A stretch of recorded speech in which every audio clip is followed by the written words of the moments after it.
Let's go to Baton Rouge, talk LSU Tigers spring ball, a big spring coming up for Brian Kelly as they enter year 3 of his tenure.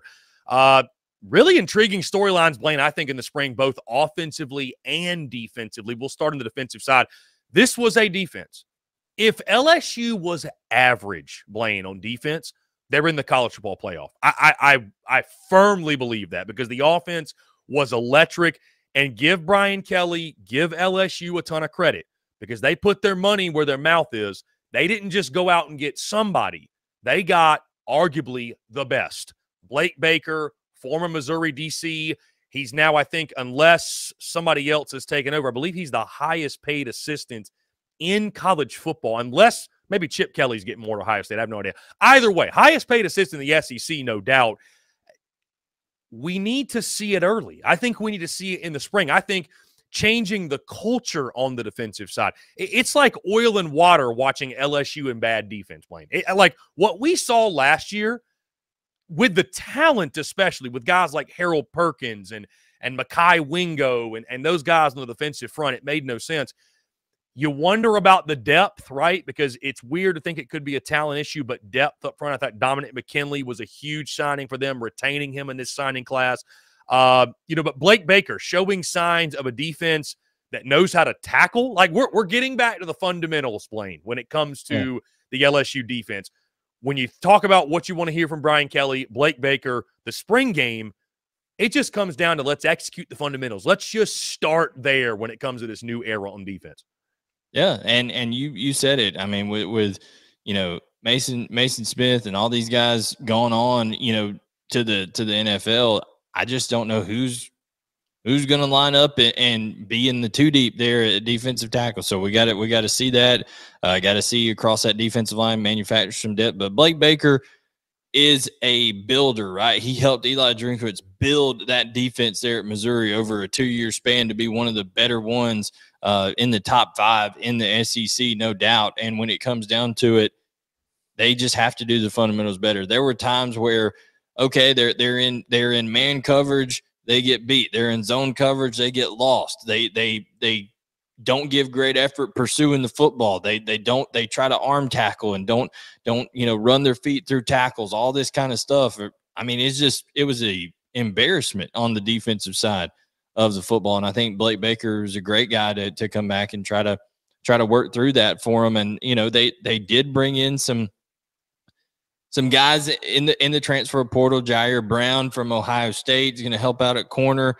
Austin Osbury at safety, and then also Jordan Gilbert from Texas A&M at safety. So there are some reinforcements there on the back end. It's been like, Hitchhiker U. It's went from DBU to Hitchhiker U. Guys just kind of coming in there, bringing their bag with them, dropping for a year, whatever happens at secondary. And that's hard to cobble it together that way.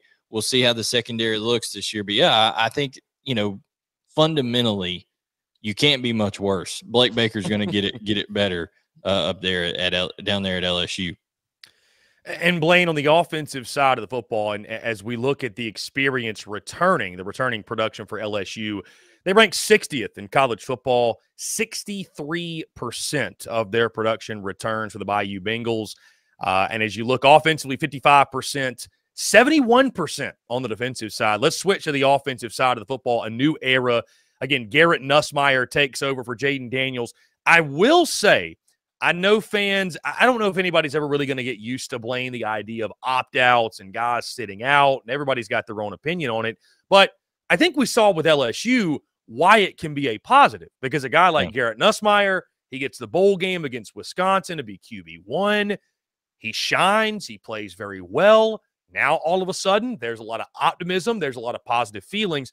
I think the thing Garrett Nussmeier can't do, and, of course, he's going to be a big storyline. He's going to be a guy we watch in the spring game. Excited to hear Brian Kelly, in the offensive staff talk about his progression as QB1, the leader of the football team.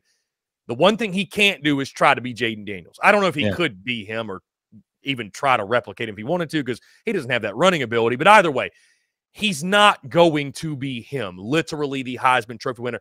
And if you're an LSU fan, you shouldn't want him to be him, because the reason Jaden Daniels had to be him is because LSU could not run the football. to save their lives outside of Jaden Daniels. So they've got some young guys at running back they're excited about. Logan Diggs has obviously moved on.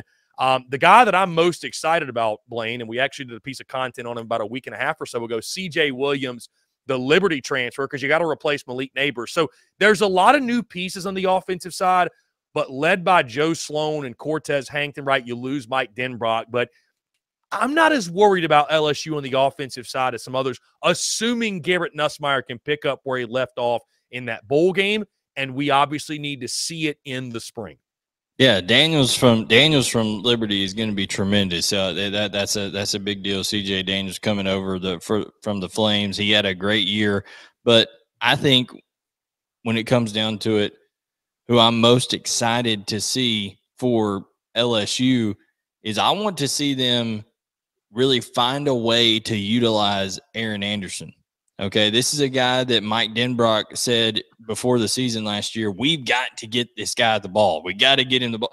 He didn't end up getting the ball. In fact, after the LSU game, there was the famous clip where he had transferred from Alabama, and Nick Saban found him after the game and was dapping him up and talking to him. He's like, you'd be playing more if you stayed at Alabama to us. So, and Nick knew he was leaving anyway, so he can say that kind of stuff to people. He don't care.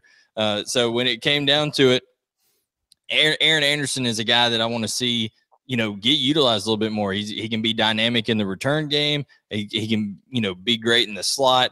We know what they have there in Hilton and what they have in Lacey on the outside. Nussmeier has an absolute, you should have to get like a certain level of, just absolute security clearance in the military to have the kind of weapon that he does hanging off of the right side of his body, because he has a howitzer over there. I'm just telling you, he can absolutely sling it. He came in against the Georgia in the second half of the SEC championship game 2 years ago, and I thought Dan Marino had put on a jersey and came out there for LSU. The dude can sling it. So I'm not worried about that. They're good in terms of pass protection on the offensive line, but I want to see Aaron Anderson do his thing out there and try to get him involved a little bit more.